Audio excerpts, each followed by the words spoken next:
The T20I series between Sri Lanka and West Indies is going to be start from today, and we will preview the first T20I to be played between these two teams.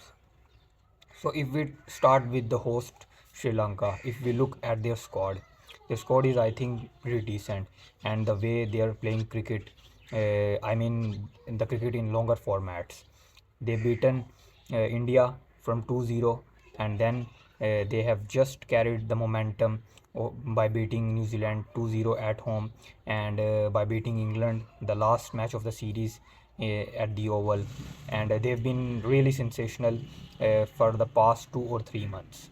So T20 has not been their strength if we talk recently.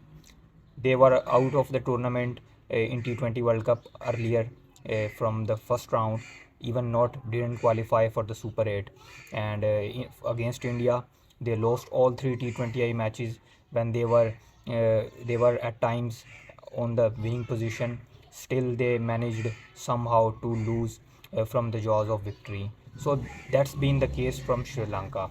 I think psychologically they have been not at their best in T20s if we talk about particularly. But in this series, they are playing against West Indies. The West Indies, if we talk about West Indies, they are going to come here without so many regulars, the likes of Nicholas Pooran, Andre Russell. Then, if we talk about Akil Hussain, then there is not Jason Holder also.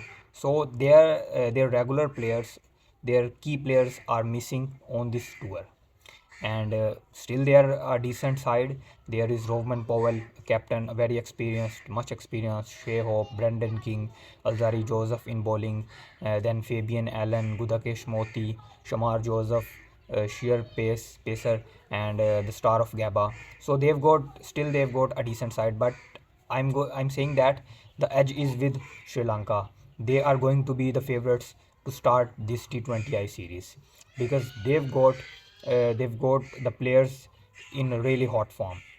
Even if we talk about Kamindu Bandas, then Pathum Nisanka was not good in the last Test series, but he was good throughout early before that in England against India as well. And Avishka Fernando, if we talk about, he was also good against India's ODI series. Then if we talk about Kusal Mendes, his form has been decent, not bad. And their bowlers, especially, we talk about Asita Fernando and Dunit Valalaga, the all-rounder, the player of the series against India in ODI series. So they have got a lot of positives uh, before stepping in this series. So if we try to shape Sri Lanka's playing 11 for the first T20I, let's start with the openers. I think there are many options to start with the openers. The first choice, the first opening pair choice is going to be Kusal Mendes along with Pathum Nisanka. Pathum Nisanka is almost done and dusted, the one opener. Second, there might be slight change. Maybe Avishka Fernando open or Kusal Pereira opens. But I think they should go with Kusal Mendes as this opening pair has been really decent for Sri Lanka. So Nisanka and Kusal Mendes, the opening pair. Then at three, I think there's another debate. Who'll bat at three? Kusal Pereira was quite magnificent against the series against India. Rather, despite they they lost the series, but Kusal Pereira was decent in that series. So I'll persist with Kusal Pereira at number three. At number four, there's debate again, because if your team is not doing well, so there are debates. There are always vacant spaces to fill up. So at number four, there are again quite options. Whom with I should go. There is Charit Asalanka, Bhanuka Rajapaksa, Kamindu Mendes, the way he's been in form. But I think I should go with Bhanuka Rajapaksa at number four. You can go with Kamindu Mendes, uh, looking at his form in Test cricket, but I think Test cricket is a different thing T20I cricket. You can utilize that form in ODI cricket, but at number 4, it's not the best position for Kamindu Mendes to bat on. He can be adjusted as an opener if needed, if they want, but or number at number 3. But at number 4, I think it's not the best position for him. So at number 4, I would go with Bhanuka Rajapaksa.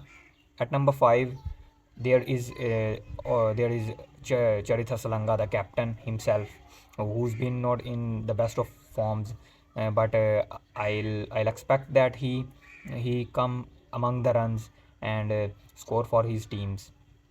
Then at number 6, there is a big chaos because the players who are in this squad do not play oftenly. None of them play oftenly at number 6. At number 6, the Shanuka played a lot of cricket for Sri Lanka in T20 internationals, but he is not the part of this series now.